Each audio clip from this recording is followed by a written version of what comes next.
মাওলানা হাবিবুর রহমান যুক্তিবাদী হাফেজাহুল্লাহ এক সময়ের দেশ কাঁপানো বক্তা, নাম মনে আছে তো? হুজুর কিন্তু বেঁচে আছেন। আমরা ওনার জন্য দোয়া করি, আল্লাহ হুজুরকে সুস্থ রাখুক, আল্লাহ নেক হায়াত দারাজ করুক। অনেক আগের বড় আলেম, বড় বক্তা। হুজুরের একটা ওয়াজ গাড়িতে বসে বসে কয়দিন আগে শুনলাম। ওয়াজের মাঝে হুজুর মজা করতেছে যে উনি উনার বাড়ির পাশ দিয়া যাচ্ছে সোনারগাঁ, উনার বাড়ি সোনারগাঁর পাশে। কই রাস্তায় উঠলাম, শুরু বলছে রাস্তায় উঠলাম, রাস্তায় উঠে দেখি এক বেড়া মাইকের মাঝে বলতেছে দিয়া যান মাজারে দিয়া যান। কুকিল কণ্ঠে দিয়া যান কইতেছে মাইকে। আমি আমার ড্রাইভারে বললাম, এই যা মাইকওয়ালার কাছে যা, গাড়ি হইয়া না থামা। আমার ড্রাইভার একবারে মাইকওয়ালা যে না হাতে মাইক নিয়ে কইতেছে হিয়া না যায় গাড়ি বের করছে। আমি গাড়ির গ্লাসটা নামাইলাম, নামাইয়া হের মতো শুরু কইলাম কি দিতাম। মানে সে তো বলতেছে মাজারে দিয়া যান। আমিও সুর দিয়া কইলাম কি দিতাম। আমার দেখা চিন্তা কয় হুজুর আমনে দিল নিতাম না। তো আমি জিগাইলাম কেন রে ভাই, আমার টাকা কি হারাম? কয় না হুজুর হারাম না, আমনে দিলে নিতাম না, আর আমনে দিয়েন না, আমনে জানগা। আমি বললাম কেন, কি হয়েছে? এই তখন হে কয় হুজুর আমার কণ্ঠ একটু বালা তো, এই এলাকার নেতারা আমারে দইরা বয়ে দিছে, আমি শতকরা 40 টাকা নিই, আর হেরা কত নেয়? বাকি 60 টাকা নেয়। কত মাজারে দেও না? কোন মাজারে তো নাই, এমনি বয়ে দিছে আর টাকা দিতেছে পাবলিক। এখানে মাজারও নাই হুজুর। টাকা দিয়ে ওরা কি করে? হুজুর প্রতি মাসে একবার ছাগল জবাই করে, গরু জবাই করে, এগুলো রাইন্দা খায়, আর মাঝে মাঝে গাঁজাও খায়, মদ খায়, মদ টানে। যুক্তিবাদী হুজুরের কথা কতটুকু অথেন্টিক আমি জানি না, কিন্তু আমার মনে প্রশ্ন, এই যে মাজারে টাকা দিলেন, ওই টাকাগুলো তো আর বাতাসে উড়াইয়া দেয়া হয় না, ওগুলো খাওয়ার জন্য একদল লোক আছে না নাই? অথচ গোলাপ সার টাকাটা উনার মাজারের পাশে ভিক্ষার থালা হাতে নিয়ে দাঁড়ায় আছে যে লোক, ওষুধ কেনার টাকা নাই, তার হাতে যদি দিতা হালাল কামাই হতো। হাদিসে পাওয়া যায় ওই প্লেটে পড়ার আগে আল্লাহ নিজের ডান হাত বিছায়া দেয়। এ শীতের মাঝে শীতের কাপড় কিনতে পারে না এমন গরিব লোকও এ দেশে ভিক্ষুকদের মাঝে আছে না নাই? টাকাটা তাকে দাও, কাজে লাগবে, কিন্তু মাজারে দিয়া শিরিক করলাম। ব্রাহ্মণবাড়ি একটা মাজার আছে, এটার নাম কেল্লাসা, খরমপুর। আমি গত কয়দিন আগে গিয়েছিলাম সে মাজারে, কারণ পাশ দিয়ে আমার মাহফিল। যাওয়ার পথে যখন দেখলাম যে খরমপুর কেল্লাসা, ড্রাইভারে বললাম ভিতরে ঢোকো। যারা রিসিভ করতে আসে তাদেরকে বললাম হাতে তো সময় আছে, দিনের বেলা মাহফিলটা ছিল বাদ জোহর, বললাম হাতে সময় আছে, এটা ঘুরুনি দিয়া যাই, দেখা যায়, অভিজ্ঞতা হোক। ঘুরতে গিয়ে দেখি মাটির মাঝে এক তাগারি বোঝেন তো, গরুরে যে মার খাওয়ান, পানি খাওয়ান, এটার নাম কি? নাইনজা। আচ্ছা নাইনজা হোক আর হাইনজা হোক, চিনছেন তো? দেখলাম মাটির মাঝে বিশাল এক নাইনজা, ওটার মাঝে কেউ নামলে ডুবে যাবে, এত বড়। উপরে দেখলাম লোহা দিয়া, রড দিয়া এভাবে রাখছে, এভাবে ইয়ে দিয়া, যেটা কেউ হাত দিতে না পারে। স্থানীয় লোকদেরকে জিজ্ঞাসা করলাম এত বড় গর্ত গামলা বানাইছে কারণ কি? বলল হুজুর উরুষের সময় এটা প্রতিদিনে একবার, দুবার, 3 বার ভর্তি হয়, বস্তা দিয়ে টাকা নেওয়া লাগে। আচ্ছা আমি আপনাদেরকে প্রশ্ন করতে চাই, যারা মাজারে টাকা দিলেন, কল্লাসা শতকরা কত পাইল? এই বিবেক কোথায় গেল?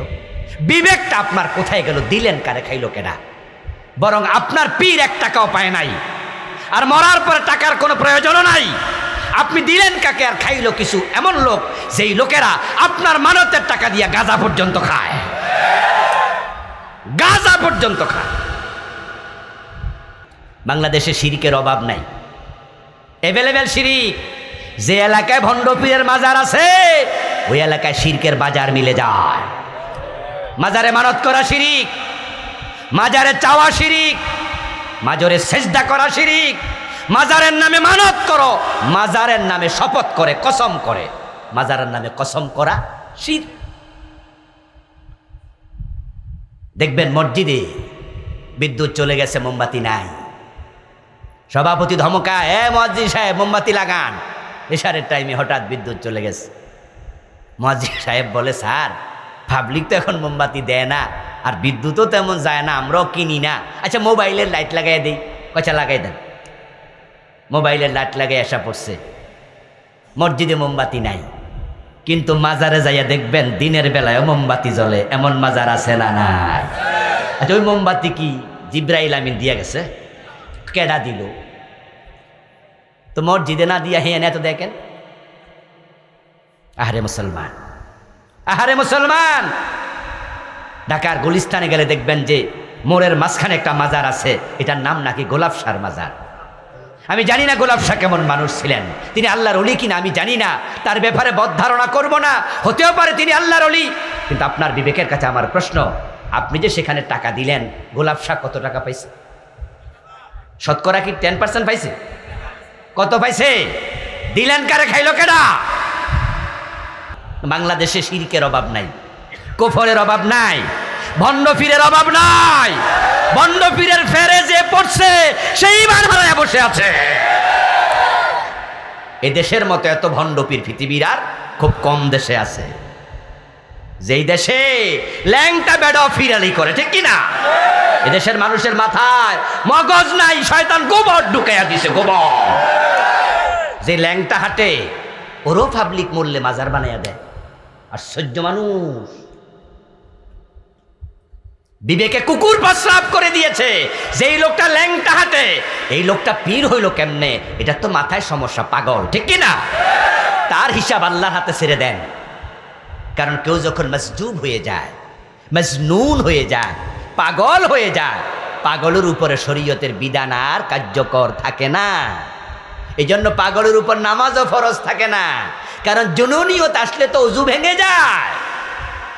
তো যার ওযুয়ে ফরজ না, তার নামাজ কিসের? এই জন্য ওই ব্যক্তি জান্নাতি হবে না জাহান্নামী হবে, এই বিষয় আল্লাহর উপর ছেড়ে দেন।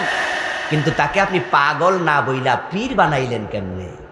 তাহলে তো হে তো পাগল না, আসল পাগল তো আপনি হইছেন।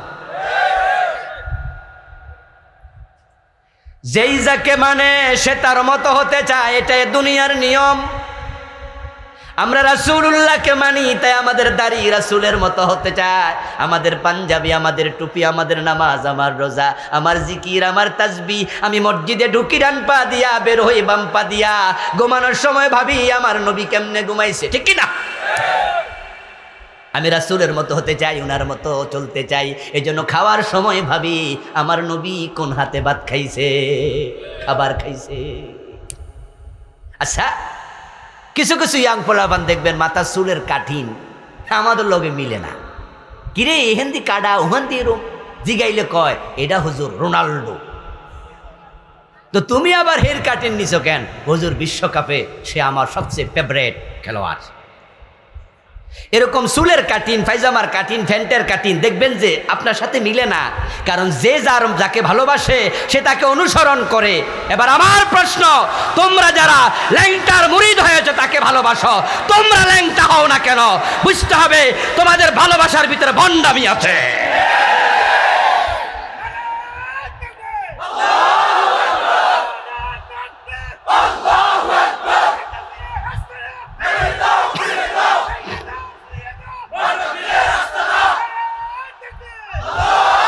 আমার প্রিয় ভাইয়েরা, সৌদি আরবকে নিয়ে কেউ কেউ মাঝে মাঝে একটু কটাক্ষ করে কথা বলতেই পারে, কারণ সৌদি আরব তো এমন না যে কিয়ামত পর্যন্ত ইসলামের উপর থাকবে। যদি কিয়ামত পর্যন্ত সৌদি আরবের রাষ্ট্র ক্ষমতা, রাষ্ট্রপ্রধানরা ইসলামের উপর থাকতো, তাহলে তো আর কিয়ামত হইতে পারবে না। কারণ কিয়ামতের আগে তো তামাম দুনিয়াতেই একজন কালেমাওয়ালাও থাকবে না, ঠিক কিনা? কালেমাওয়ালা থাকলে কি কিয়ামত হবে? লা তাকুমুস সাআহ হাত্তা ইউকাল আল্লাহ আল্লাহ। আল্লাহ বলার মতো একজন থাকলেও কিয়ামত হবে না। তো সৌদি আরবে বিভ্রান্ত হবে, যেমন বর্তমানে বিভ্রান্ত হচ্ছে। সৌদি আরবে কিছু সিনেমা হল চালু হয়েছে, জানেননি আপনারা? এটা দুঃখজনক বিভ্রান্তি কিছু আসছে। আমি নিজে আলহামদুলিল্লাহ 2005 সন থেকেই তো আল্লাহ তাআলা হজে উমরায় যাওয়ার সুযোগ দিয়েছে। গতবারও গেলাম রমাদানে, আসার পথে একটু জিদ্দা সময় আছে হাতে, তাই একটু সাগরের তীরে গেলাম।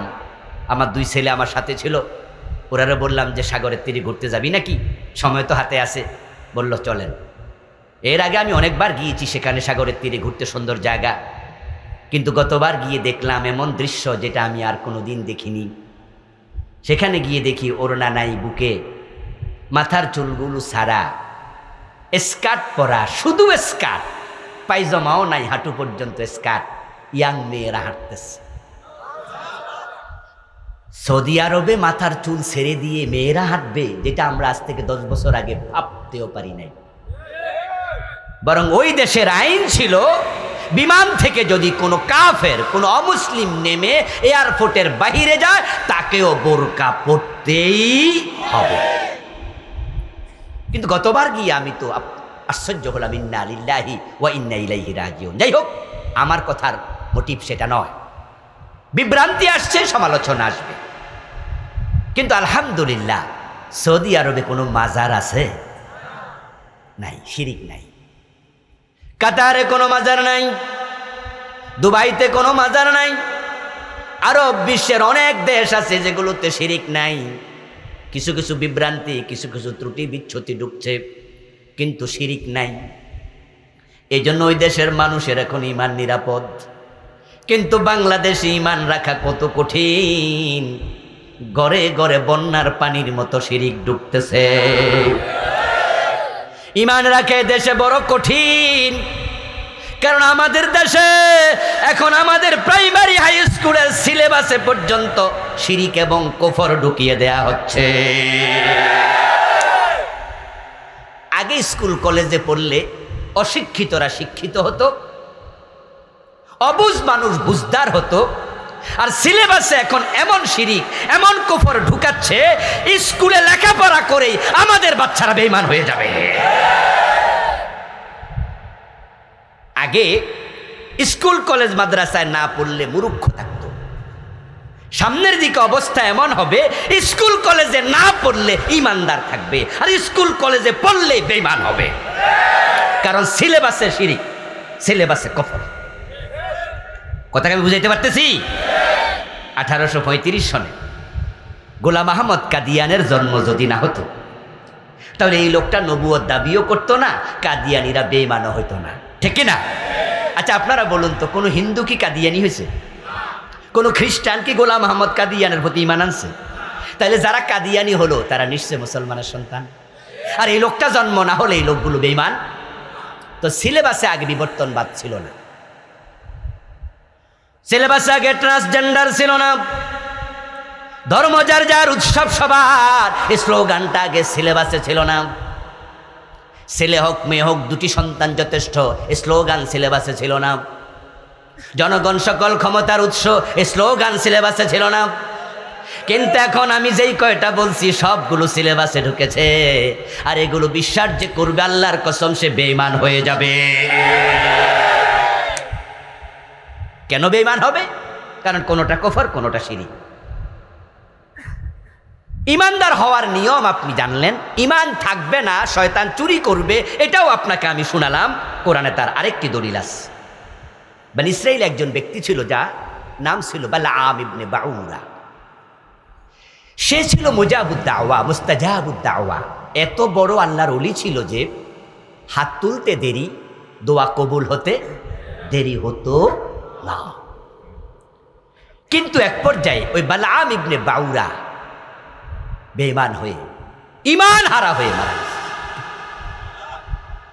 আল্লাহ কোরআনের আয়াত নাজিল করে আমাদের শোনায়, ওয়াতলু আলাইহিম নাবাল্লাযী আতাইনাহু আয়াতিনা ফানসালাকা মিনহা ফাআতবাউহু শাইতান ফাকানা মিনাল গাওয়িন। ও প্রিয় নবী মুহাম্মদ সাল্লাল্লাহু আলাইহি ওয়াসাল্লাম, ওয়াতলু, আপনি তেলাওয়াত করুন, আলাইহিম, উম্মতের কাছে, নাবা, খবর, আল্লাযী আতাইনাহু আয়াতিনা, ওই ব্যক্তির যাকে আমি অনেকগুলো কারামত দিয়েছি। শুধু সে দোয়া করলে দোয়া কবুল হতো, একটা কারামত না, আমি তাকে অনেকগুলো কারামত দিছি, তার মাঝে এটা একটা। ফাসালাকা মিনহা, কিন্তু এই লোকটা সে কারামতের উপরে টিকে থাকতে পারে নাই। লোকটা সেখান থেকে ছিটকে পড়ে গেছে। ফাতবাহু শয়তান, শয়তান তার পিছু নিছে। ফাকানা মিনাল গাওয়িন, এক পর্যায়ে সে পথহারা পথভ্রষ্ট ঈমান হারা হয়ে মরছে। আচ্ছা, বানি ইসরাইলের যে বালাম ইবনে বাউরার ঘটনা কোরআনে আল্লাহ আমাদেরকে শোনাতে প্রিয় নবীকে অর্ডার করলেন। ওই বালামের যদি শয়তান ঈমান চুরি করে নিয়ে যেতে পারে, ওই শয়তান আমাদের সাথে আছে না নাই? শয়তান কি ঘুমাচ্ছে না সচেতন? অলস না কর্মমুখর? 24 ঘন্টা আপনার পিছনে লেগে আছে না নাই? কোন টাইমে ঈমান চুরি করে বলা কঠিন। সাবধান থাকেন, সাবধান, না হয় শিরিক ঢুকবে। মনে করে কালেমা পড়লে বুঝি মোমেন হয়, তো কালেমা পড়লে যদি মোমেন হওয়া যেত, আব্দুল্লাহ ইবনে উবাই তো রাসূলের হাতে কালেমা পড়ছিল, মোমেন হয়েছে নাকি? কালেমা পড়লে যদি মোমেন হওয়া যায়, কাদিয়ানির দোষ কি? যারা কাদিয়ানির মুয়াজ্জিন তারা কি আশহাদু আল্লা ইলাহা ইল্লাল্লাহ আশহাদু আন্না মুহাম্মাদুর রাসূলুল্লাহ এই আযান দেয় না? কাদিয়ানি মোমেন না কাফের? তো মুয়াজ্জিন না কালেমা পড়ে দিন 5 বার আযানের মাঝে? যারা কাদিয়ানি, কাদিয়ানিদের মসজিদ আছে কিনা? নামাজ পড়ে না, তো নামাজের আত্তাহিয়াতুর মাঝে তো আছে আশহাদু আল্লা ইলাহা, আসেনি? তো এবার না কালেমা পড়ে এলো কাফের হবো কেন? অথচ আমরা তো কাদিয়ানি কাফের।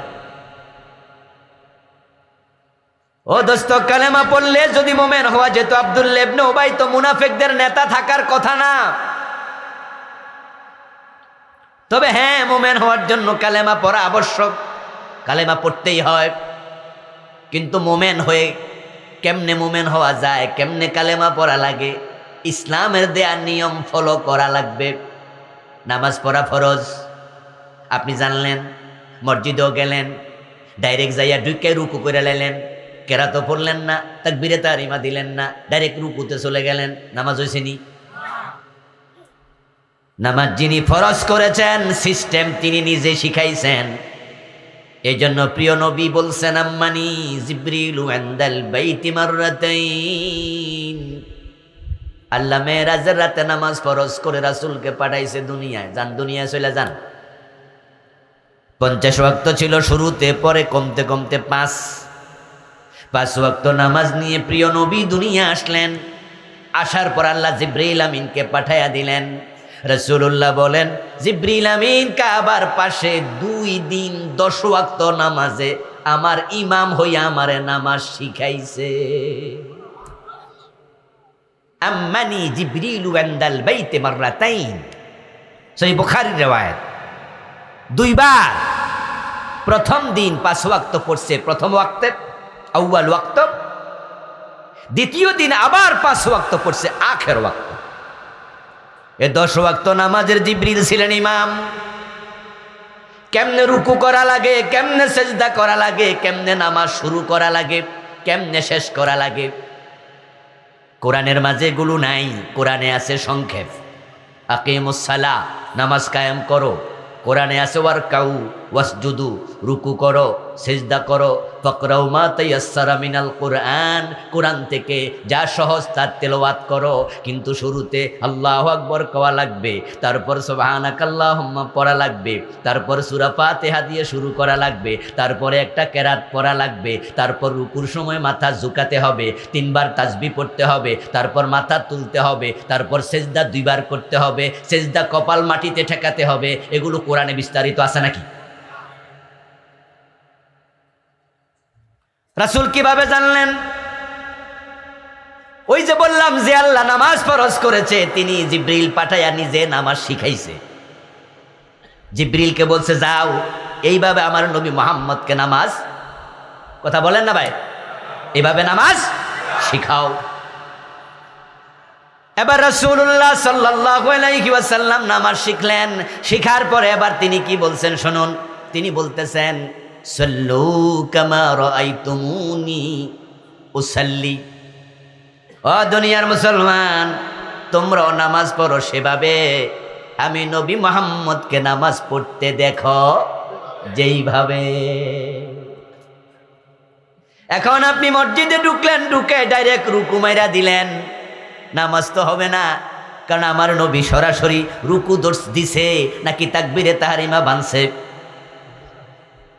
আপনি নিজের মতো পড়লে নামাজ হবে? এবার বলুন তো, রোজা রাখার নিয়ম আছে না নাই? নিয়মের বাইরে গেলে রোজা হবে? হজ করার নিয়ম আছে না নাই? হজে নিয়মের বাইরে গেলে হজ হবে? তো কালেমা পড়ার বুঝি কোনো নিয়ম নাই?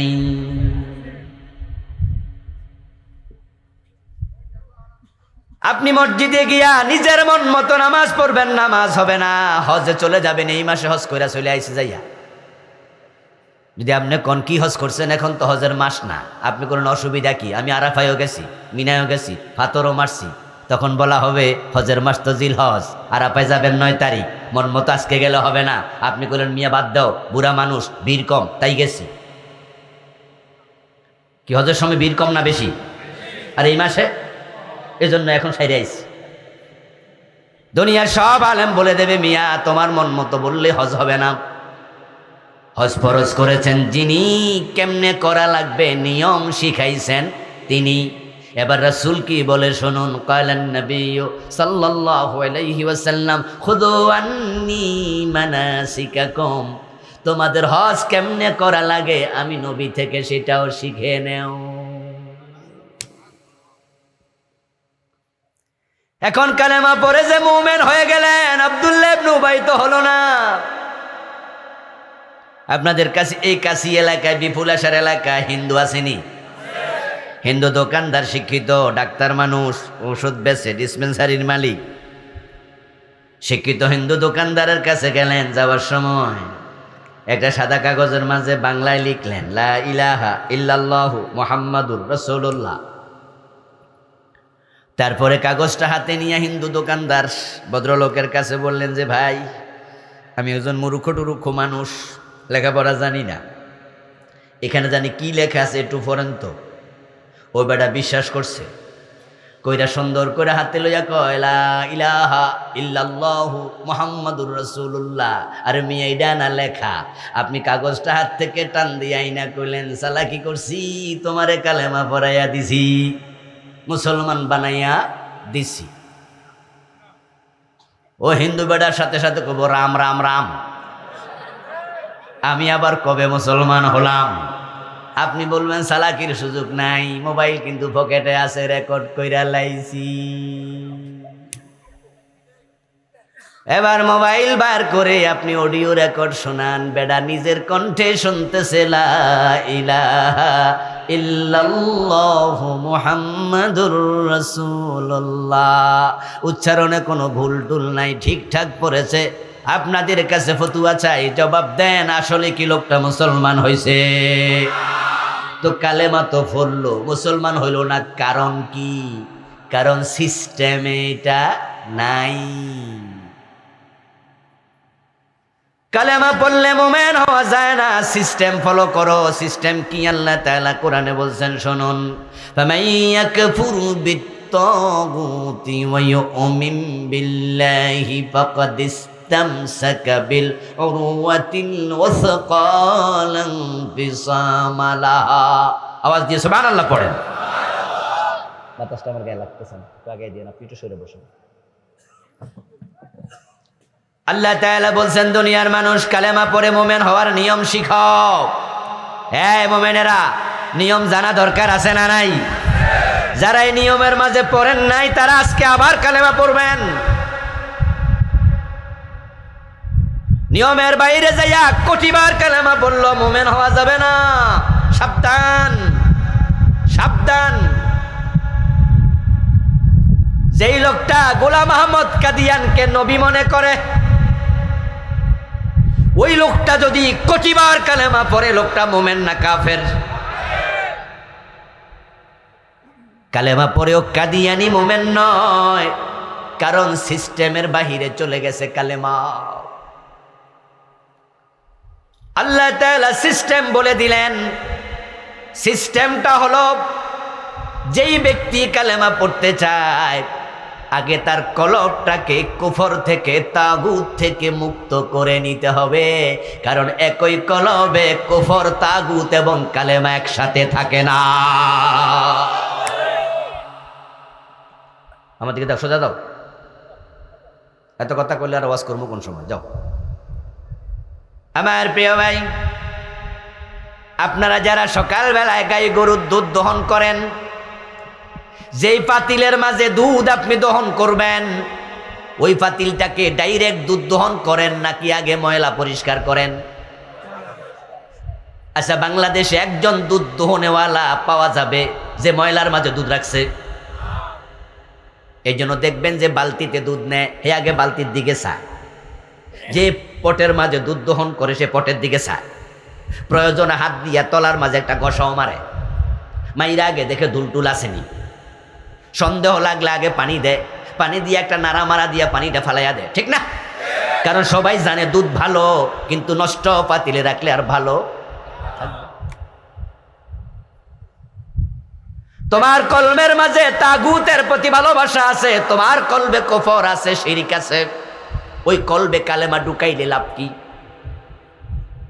এই জন্য আমার রব বলছে, ফামাইয়াকফুর বিত্তাগুতি ওয়া ইউমিন বিল্লাহ।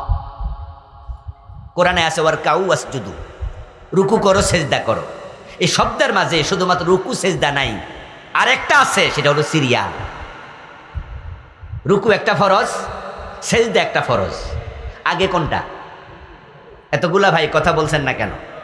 আগে কোনটা? তাহলে কেউ যদি আগে সেজদা দেয় পরে রুকু দেয়, নামাজ হবে? তাহলে এখানে শুধু দুইটা ফরজ না, তিনটা ফরজ, একটা দেখা যায় আর একটা দেখা যায় না, দুটা দেখা যায় একটা দেখা যায় না। ওয়ারকাউ ওয়াসজুদু, রুকু করো সেজদা করো। আপনি রুকুও করলেন সেজদাও করলেন, সিরিয়াল উল্টাইয়া দিলেন, হবে না, সিরিয়ালটাও ফরজ। তো আল্লাহ বলছে, ফামাইয়াকফুর বিত্তাগুতি ওয়া ইউমিন বিল্লাহ, আল্লাহর উপর ঈমান আনতে চাও তাহলে সিরিয়াল শোনো। এক নাম্বার হলো তোমার কলবটাকে তাগুত থেকে মুক্ত করো, তাগুতের সাথে সম্পর্ক ছিন্ন করো। তুমি আগে নিজের কলবটাকে প্রস্তুত করো, পরিষ্কার করো। এর মানে হলো আমি এমন এমন কালেমা পড়তেছি, এই কালেমা পড়ার পরে কোরআনে যা আছে হাদিসে যা আছে সবটা মানার ব্যাপারে আমার কোনো দ্বিমত আর নাই। আল্লাহ এবং রাসূলের সাথে দ্বিমত করা মানে তগিয়ান, সীমালঙ্ঘন, বিদ্রোহ। আল্লাহ বলেছে যেটা আপনি করবেন সেটা, রাসূল বলেছে যেটা আপনি করবেন সেটা। আপনি তখনই কালেমা পড়ে মুমিন হবেন যখন আপনার বুঝ আসবে কালেমা পড়ার পর থেকে আমি নাকে রশি ঢুকানো ওট। নাকে রশি ঢুকানো ওট বোঝেন? মরুভূমিতে ওট আছে 10টা, একটারও নাকে রশি নাই। এই 10টা ওট ছেড়ে দিছে। যে বেটা বাংলাদেশের এই আপনার গরিব মানুষ বিদেশ গেছে, তারা কিন্তু মাজরার মাঝে মরুভূমির মাঝে ওঁটও ছড়ায়, তো হে ওঁট ছাইরা দিয়া বয়ে থাকে। এবার ওঁটগুলো যেদিকে মন চায় যাচ্ছে, যা মনে চায় খাচ্ছে। কিন্তু যদি সে 10টা ওঁট থেকে একটা ওঁটের নাকের ভিতরে রশিটা ঢুকাইয়া দেয়, ঢুকাইয়া হাতের মাঝে রশিটা রেখে দেয়, এবার সেই ওঁট যেদিকে মনে চায় সেদিকে যাওয়ার কোনো সুযোগ আর নাই। قال النبي صلى الله عليه وسلم إنما المؤمن كالجمل الأنف حيثما قيد انقاد। প্রিয় নবীজি বলতেছেন, মোমেন তো সেই হবে যে নিজেকে ওই নাকের ভিতরে রশি ঢুকানো ওটের মতো মনে করে। টান দিতে দেরি, কদম দিতে দেরি নাই, মালিক টানে যেদিকে কদম দেয় সেদিকে। তার আগে তুমি সিদ্ধান্ত নেও আল্লাহ সব কথা তুমি মানবা কিনা। যদি এই সিদ্ধান্ত নিয়ে কালেমা পড়ো, ফাকাদ ইসতামসাকা বিল উরওয়াতিল উসকা লা ইনফিসামা লাহা, এমন রশি তুমি সন্ধান পাইলা, আকড়ায়া ধরলা, এই কালেমা কোনোদিন ছিড়বে না। এই রশি তোমাকে টেনে টেনে আল্লাহর জান্নাতে পৌঁছিয়ে দেবে।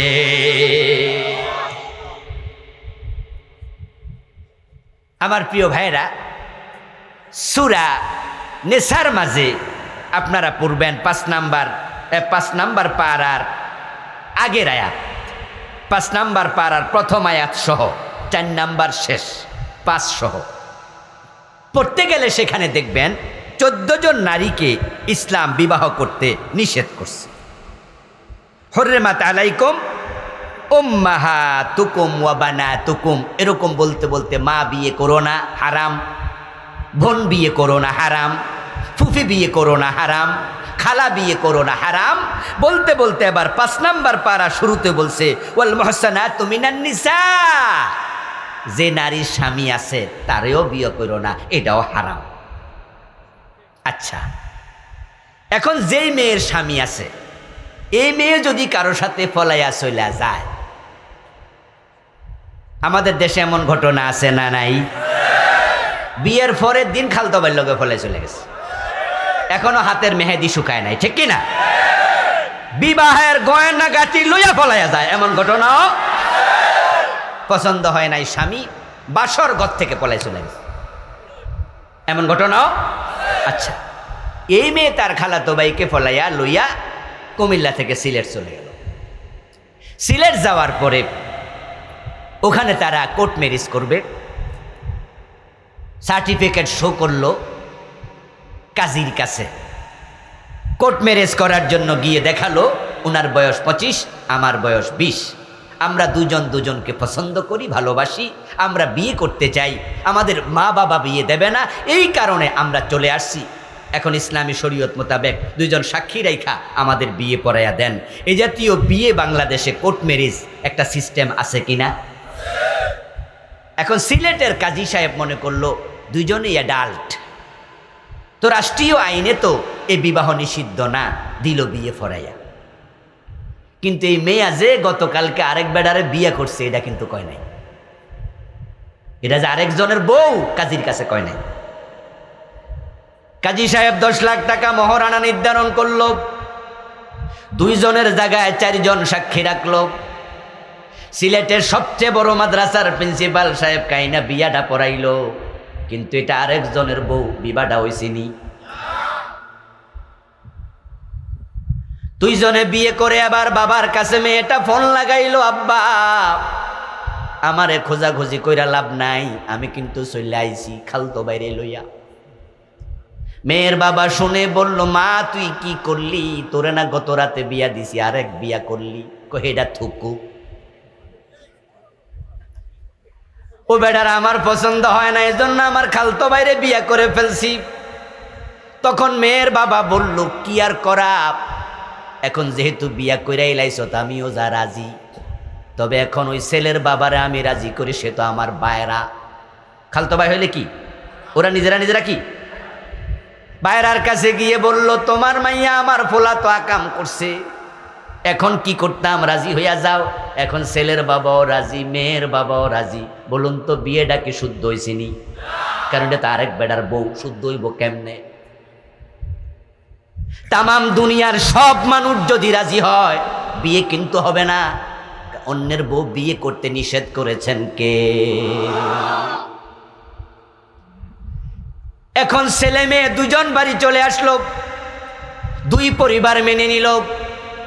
হুজুরের কাছে গেল, এলাকার বড় ফকি, বড় মুফতি সাহেব তখন বলল, এখন একটা পথ আছে, ওই পথ হলো আগের যে স্বামী আছে ওই স্বামীর কাছে গিয়ে বলেন, বাজান তোমার কাছে তো বিয়ে দিছিলাম, কিন্তু মেয়ে তো তোমারে পছন্দ করে না, রাতের বেলায় পলাইয়া গেছে। এখন তোমার কাছে আমাদের অনুরোধ, জরিমানা টরিমানা যা চাও সব দিয়া দেব, তুমি যে মহারানা 10 লাখ দিবা এটাও লাগবে না, তুমি দয়া করে তারে তালাক দাও। যদি ওই স্বামী রাজি হয়, তাকে তালাক দেওয়ার পরে 3 হায়েত যাবে, তারপর নতুন করে বিয়ের সুযোগ আছে। আরেকজনের বউ থাকা অবস্থায় কাবার ইমাম বিয়া পড়াইলো, বিয়ে হবে না। আমার আল্লাহর কথা এত শক্ত, এত সিরিয়াস, তিনি যা বলেন সেটা চূড়ান্ত।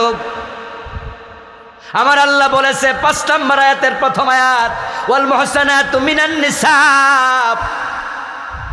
যে নারী সদবা স্বামী আছে বিয়ে করো না, বিয়ে করার কোনো সুযোগ আর নাই, হবে না। এখন যদি বিয়ে করতে চাও আগের স্বামীকে তালাক দিতে বলো, তালাক হয়ে যাক, তারপরে বিয়ে হবে। আমার আল্লাহ কয় কলবের মাঝে তাগুতের সাথে সম্পর্ক থাকলে ওই কলবে কালেমা ঢুকবে না। যদি মোমেন হতে চাও তাহলে দুনিয়ার যত ক্ষমতাওয়ালা আছে, নেতা আছে, রাজা আছে, বাদশাহ আছে, সবার সাথে সম্পর্ক ছিন্ন করো। কারো আইন মানতে পারবা না, শুধু আল্লাহর আইন মানবা। এ চিন্তা আগে কলবের মাঝে ঢুকাও, না ঢুকায়া কালেমা পড়লে কোটিবার কালেমা পড়বা, ইমানদার হইতে পারবা না। ফামান ইয়াকফুর বিত্তাগুতি ওয়া ইউমিন বিল্লাহ, এ হলো ঈমান আনার নিয়ম। ও প্রিয় ভাই, কাদিয়ানীর মুয়াজ্জিন আশহাদু আল্লা ইলাহা ইল্লাল্লাহ বলছে, কাফের। What is the reason? What is the reason? কারণটা কি? কারণ হলো কোরআনের একটা মেসেজ আছে যেটার উল্টা চিন্তা তার কলবে আছে। কোরআনের মেসেজটা হলো মা কানা মুহাম্মাদুন আবা আহাদিম মির রিজালিকুম ওয়ালাকিন রাসূলুল্লাহি ওয়া খাতামান নাবিয়্যিন। এখানে শেষ মেসেজটা যে আমার নবী মুহাম্মদ শুধু নবী না, শুধু রাসূল না, উনি শেষ নবী, এরপরে আর কোনো নবী নাই। 1400 বছর আগে আল্লাহ মেসেজটা দিয়েছেন। 1835 সালে কাদিয়ান নামক এলাকায় গোলাম আহমদ নামে এক ব্যক্তির জন্ম হল। আজ থেকে প্রায় 250 বছর আগে। এই ব্যক্তি বড় হওয়ার পরে হঠাৎ করে সে দাবি করল সে আল্লাহর নবী। নাউজুবিল্লাহ পড়বেন না?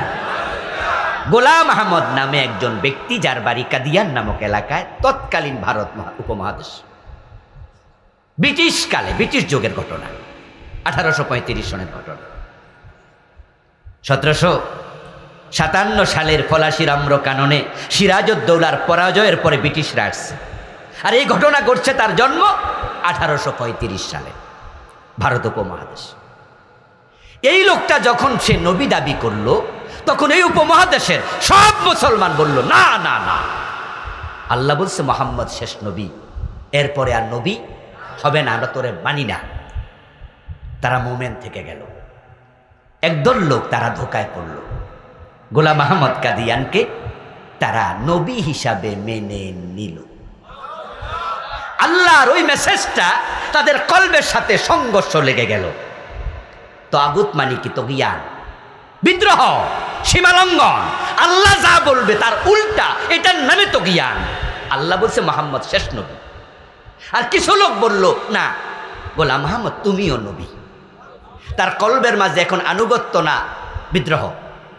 কথা বলেন, আনুগত্য না বিদ্রোহ?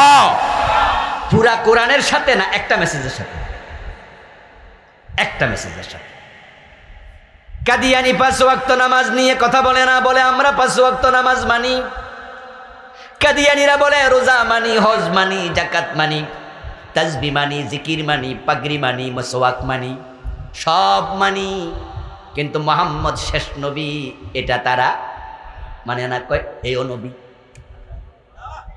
মাত্র একটা মেসেজের সাথে বিদ্রোহ করার কারণে আমরা সব আলেম একমত, কাদিয়ানি গুলো নামাজ, রোজা, হজ, যাকাত সব লইয়া কাফের। ওই কলবের মাঝে বিদ্রোহ রেখে কোটিবার আজান দিল, মুমিন হওয়া যায় না। কাদিয়ানির ঈমান চলে গেল। কিয়ামতের আগে এরকম কুফর আসবে, ওই কুফরে যারা পড়বে তারা ঈমান হারাবে। ঈমান আনার নিয়ম, অন্তরটা আল্লাহর কাছে সঁপে দিতে হবে। এবার আপনারা মুমিন হয়ে গেলেন, এবার বলুন তো মুমিন হওয়ার পরে ঈমান কেড়ে নেয়ার জন্য আমাদের সাথে ইবলিস শয়তানের মতো দুশমন আছে না নাই? সে যেই কোনো মুহূর্তে যেই কাউকে ফেঁসে ফেলাইয়া বেঈমান বানাতে পারে। আল্লাহর নবী ব্যতীত কারো ঈমানের নিরাপত্তা নাই। তাই খুব সাবধান থাকবেন, খুব সাবধান। আপনারাই বলুন তো, যারা পীরের পায়ে সেজদা দেয় এমন লোককে জুমার দিন মসজিদে নামাজে যায় না? যায়নি? আমাদের লাকসাম, মনোহরগঞ্জ, নাঙ্গলকোট এরিয়াতে মাজারে সেজদা দেয় এমন 2-4 জন আসেনি? 2-1 জন আজকের মাহফিলও থাকার সম্ভাবনা আছে।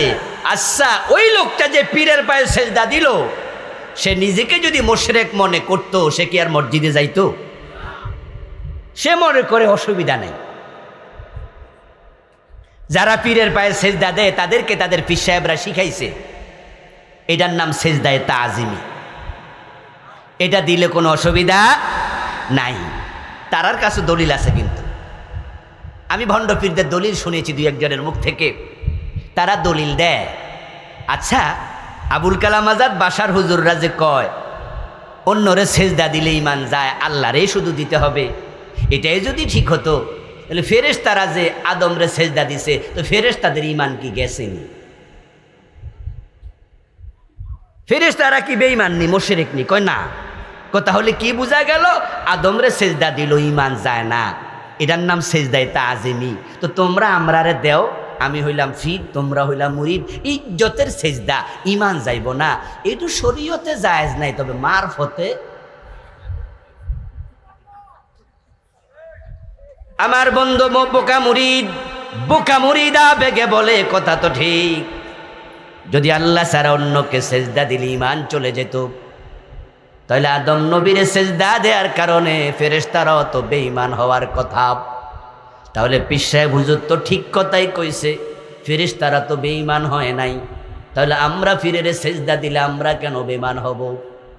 এবার আমি বলছি বোকা মুরিদ শোনো, আদম আলাইহিস সালামকে ফেরেশতারা সেজদা দিল, এটা কি আদম নবী কইছে আমারে সেজদা দাও, না আল্লাহ কইছে?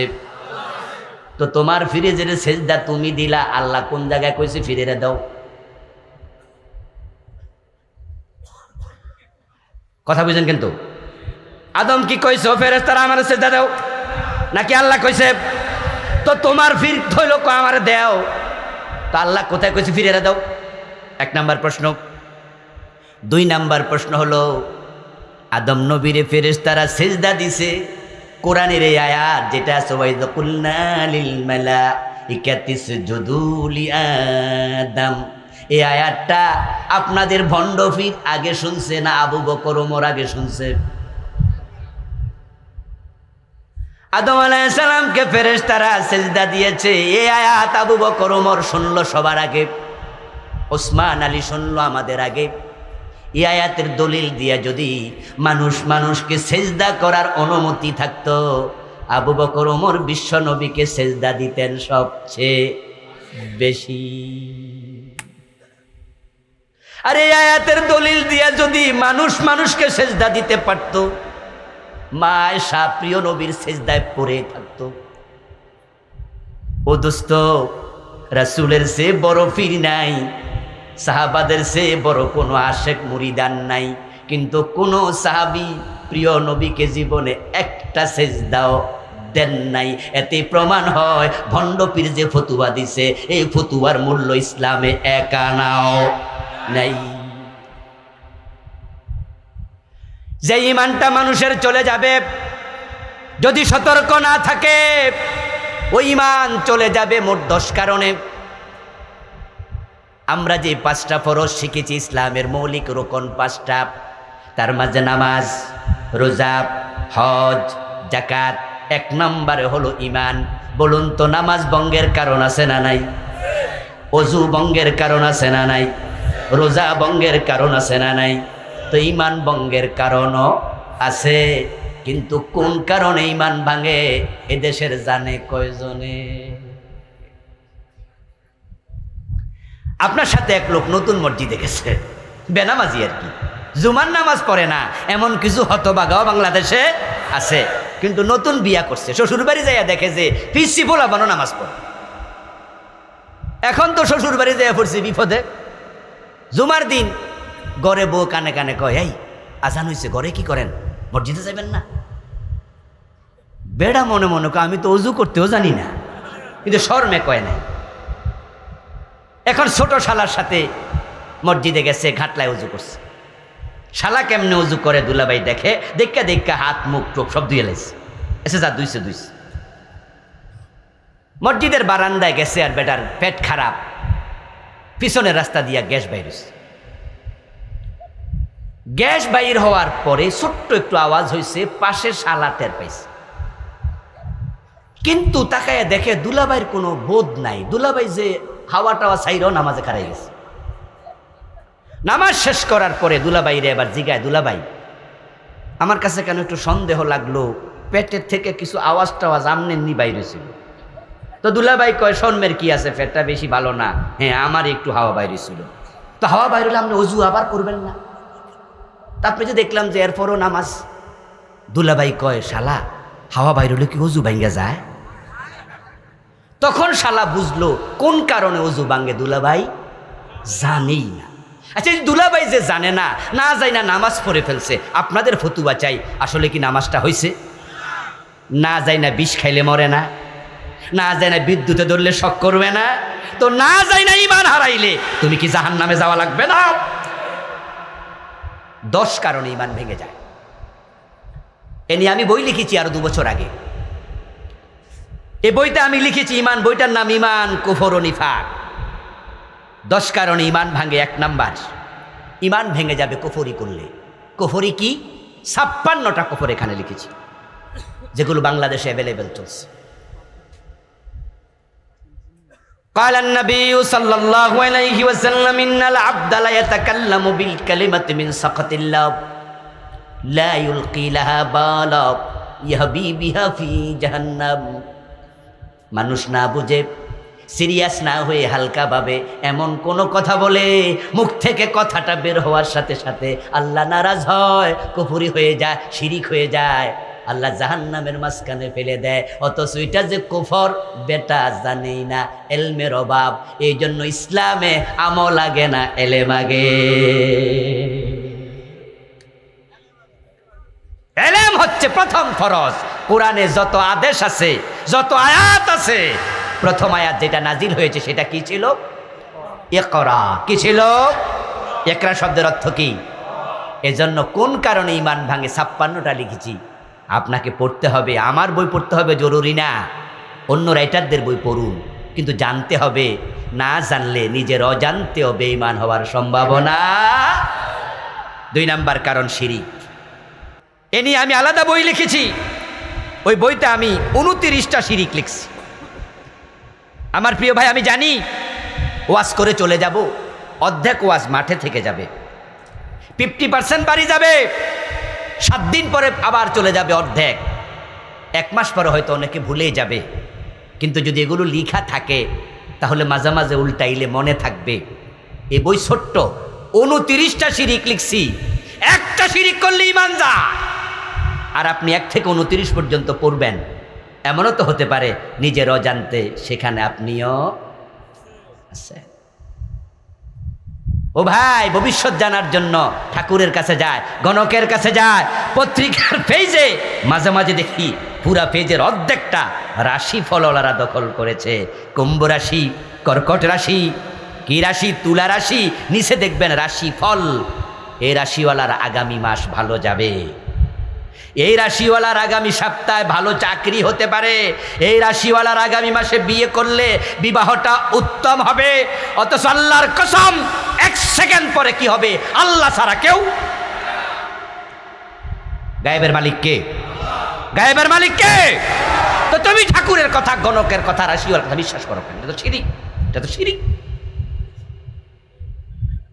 হাতের মাঝে আঙ্গুল আছে, 5টা আংটি দিছে 6টা। জিজ্ঞাসা করলে কয় এই আংটি হাতে দিলে বিপদ হয় না, ওইটা হাতে দিলে ব্যবসায় উন্নতি হয়। অথচ বিপদ থেকে বাঁচায় কে? আংটি বাঁচাইতে পারে? শিরিক করছো কেন? আমার বন্ধু, ইমান ভাঙ্গার 4 নাম্বার কারণ আল্লাহ এবং তার রাসূলের মাঝে মাধ্যম সাব্যস্ত করা।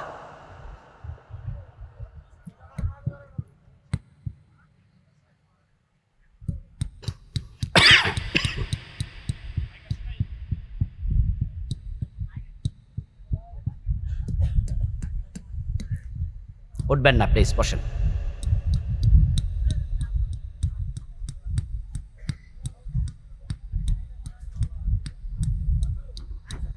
জি, 4 নাম্বার বলছিলাম আল্লাহ এবং রাসূলের মাঝখানে মাধ্যম বানানো। আল্লাহকে সরাসরি ডাকে না, পীর সাহেবের মাধ্যম বানায়, এমন লোক আছে না নাই? এই সাবধান, কয় কি আমার কলব হুজুরের কলবের দিকে মোতাওয়াজ্জা আছে, উনারটা উনার পীরের কলবের দিকে, তারপর নাকি আল্লাহ পর্যন্ত। ইন্না লিল্লাহি ওয়া ইন্না ইলাইহি রাজিউন। আপনার কলব তো আল্লাহর দিকে থাকবে, আপনার পীরের প্রতি কিসের মোতাবাজ্জা হলো? আল্লাহ এবং বান্দার মাঝখানে কাউকে মাধ্যম বানানো যাবে না। ফাজকুরুনি আযকুরকুম, ডাইরেক্ট আওয়াজ। আল্লাহ বলছে আমাকে স্মরণ করো, আমি করব। উদউনি আস্তাজিব লাকুম, আমাকে ডাকো, আমি সাড়া দেব। মাধ্যম কিসের বানাও? 5 নাম্বার, কাফির মুশরিকদের পথভ্রষ্টতার ব্যাপারে সন্দেহ পোষণ করা। কাফিররা পথহারা, তারা যত ভালো কাজই করুক, ঈমান না থাকলে কেউ জান্নাত পাবে না, বিশ্বাস করা ফরজ। 6 নাম্বার, রাসূলুল্লাহ ব্যতীত অন্য কাউকে আদর্শ হিসাবে গ্রহণ করা। বিভিন্ন নেতাকে আদর্শ বানায়, ইয়াং যুবকদের মাঝে আছে না নাই? অমকের আদর্শ, আস্তাগফিরুল্লাহ। মাদ্রাসায় নাকি ইদানিং শুনলাম কোন কোন মাদ্রাসায় পর্যন্ত, স্কুলে তো আগেই শেষ, মাদ্রাসায় পর্যন্ত অ্যাসেম্বলি হয়। ওই অ্যাসেম্বলিতে এভাবে হাত দিয়া বলে আমরা অমকের আদর্শে বাংলাদেশকে গঠন করব। ইন্না লিল্লাহি ওয়া ইন্না ইলাইহি রাজিউন, লাকাদ কানা লাকুম ফি রাসূলিল্লাহি উসওয়াতুন হাসানা। বিশ্বনবী ছাড়া মুসলমানের জন্য আর কেউ আদর্শ হতে পারবে না। আদর্শ কয়জন হবে? নবী মুহাম্মদুর রাসূলুল্লাহ সাল্লাল্লাহু আলাইহি ওয়াসাল্লাম। প্রিয় ভাইয়েরা, আজকে আর সামনে যেতে চাই না। আমার লেখা মোট 7টি বই আছে। গত কয়দিন আগে এসেছে একটি, এটার নাম হলো হিরায়না পরকাল। এ বইটি 400 পৃষ্ঠা। আমি এ বইতে আখেরাত নিয়ে 550 হাদিস এনেছি। আলহামদুলিল্লাহ, মৃত্যু থেকে একবারে জান্নাত জাহান্নাম পর্যন্ত আয়নার মতো তুলে ধরেছি, কোট করে করে, উদ্ধৃতি দিয়ে দিয়ে কোন হাদিস কত নাম্বার পৃষ্ঠা, কত নাম্বার হাদিস সব এনেছি। 500-র মতো আয়াত এনেছি। সালাত নিয়ে আমার লেখা বই আছে, বেদাত নিয়ে আছে, অন্য অন্য বিষয় নিয়ে আছে। আমার ড্রাইভার সাহেবের কাছে স্টেজে বইগুলো পাবেন ইনশাআল্লাহ। যারা নিতে চান দোয়ার পরে সংগ্রহ করবেন, এই আহ্বান জানিয়ে আমরা আজকের মতো শেষ করছি। সভাপতি হুজুর কোনো কথা থাকলে বলুন, এরপরে ইনশাআল্লাহ দোয়া হয়ে যাবে।